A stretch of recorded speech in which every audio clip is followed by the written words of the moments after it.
So tonight, our first wedding professional here with us is Sam, and Sam is the owner of EVL Events. And Sam's going to talk to us a little bit about some of those crazy things that are going on as far as postponements and dates, and what to do, how she can help, which is just priceless. I'll say that over and over until you're sick of it.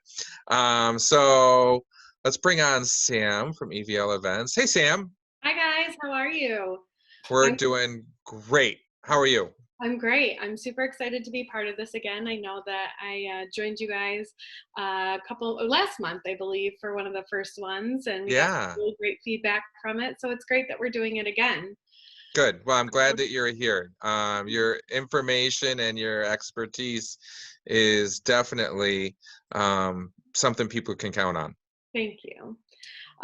First, let me start off by saying that, my heart goes out to all the couples who have had their weddings displaced by the craziness that is going on. I know it's such a insane time that none of us could have fathomed, but all of us wedding vendors are here for you. We're here to support you. We're here to help you come up with alternative solutions. So the first thing that I did want to talk about is for those of you who are dealing with having to postpone your wedding or readjust your wedding plans, I wanted to talk about a couple of steps to make sure that you take while you are in that phase. The first and foremost thing, if you have a wedding planner, make sure to talk to them. Run by your ideas with them and talk to them. We're a great sounding board. If you don't have a wedding planner and you'd like some assistance, a lot of wedding planners in the area are offering postponement services, so we're still available for help. Oh, Um, I got to interrupt you, Sam. yeah. If you don't have a wedding planner, get one. Yes, Get one. Especially now. Get one. we are here to make it very Oh, stress-free. yes. Yeah. Yeah. Well, and in so many ways, right? That Yeah. people don't even think about. Oh, 100%. There's Yeah. so much that goes into planning. Planning a wedding during normal times is stressful enough. And then you add a pandemic on top of it, and you might as well just lose your mind. Lots of wine, lots of craziness. So we're here to help make sure that, you save your money, you don't spend too much on wine, and you can keep it all together. Awesome. So also, if you are doing a postponement, make sure you read your vendor and venue contracts, determine, what their policies are and, you know, what goes into having to make a date change. And also be flexible because a lot of vendors and venues have already booked for 2021. So dates have filled up very fast.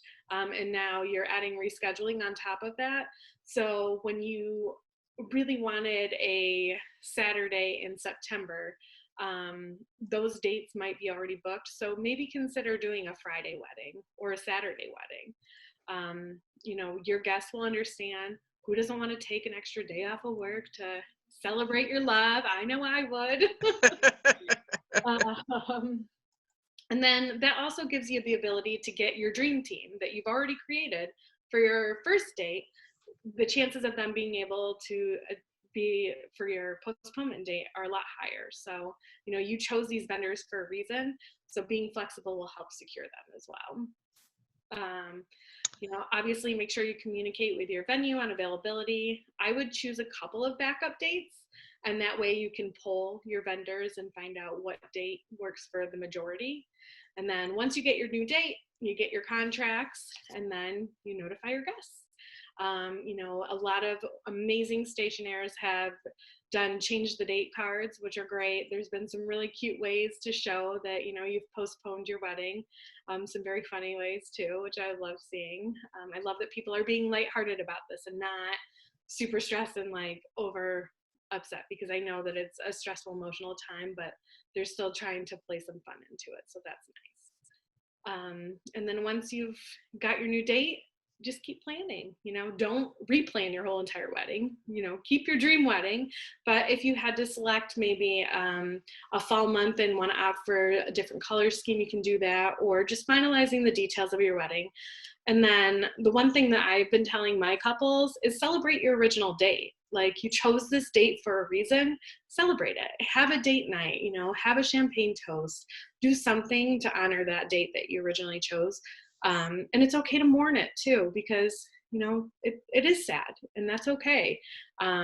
Grieve it, and then get excited for the opportunity that you have a little bit more time now, and that you still have a wedding coming up. It's not canceled. Love is not canceled. So just make sure that you push the grief aside for a little bit, and then enjoy the happiness, because you guys are still together. That's all that matters. That's all that matters. Yeah. So tell me a little bit about micro weddings, if people Yeah. decide to do that. Yeah. So for those of you who do want to continue to do your wedding in 2020 and the upcoming dates as the phases carry on and we're able to have events of smaller gatherings, there's a couple of different options that you have.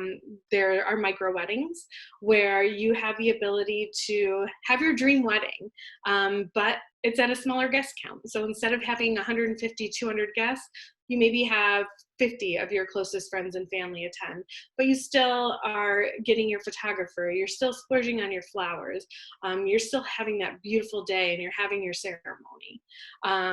There's other options like a pop-up wedding, which is where everything is pre-set for you. It's kind of like a set it and forget it. You have your design, the flowers, all of that is chosen for you, and you basically just show up, get married, mingle with your friends for 60 minutes and get some pictures taken, and then, you're good. A couple of my couples have also done mini monies, which are small ceremonies with, maybe the couple, their parents, and then maybe their siblings, or, a really good best friend or something like that. So they choose to still get married on their wedding day and have that mini moni, and then they have their big celebration, their reception at a later date. I just recently posted a blog yesterday that kind of explains the difference between a pop-up wedding and an elopement, a mini moni, and a micro wedding, and kind of the questions that you would ask yourself to see which one is the right fit for you. So if you go onto my website, EVLevents.com, you can check out that blog, and that will help you too. Nice. That's awesome. So lots of good information. Yeah. And lots of options, really, Yeah. right? Yeah. Yeah. Yeah. And then the only other advice that I have is for those new couples out there that are recently engaged and are still planning a wedding, keep planning, but book yourself stuff now. Yes. Yes. It's just so important, because I'm sure that people have had their eyes set on a certain photographer or a certain venue. And, prior to COVID-19, dates were filling up for 2021. And now that we've got all these reschedules pushed to 2021, things are really, really booking up. So normally when somebody would have maybe 15 to 20% of their year booked up, they're already at 50% or higher. So plan early, start now. And then again, just be flexible. And then also consider those other options too. Awesome. Sounds great. Well, thank you so much, Sam, for the information. We really appreciate it. Yeah, absolutely. And definitely get a hold of Sam at evlevents.com, because, again, it's priceless, the experience and expertise that she has, and it will save you a lot of stress and a lot of wine.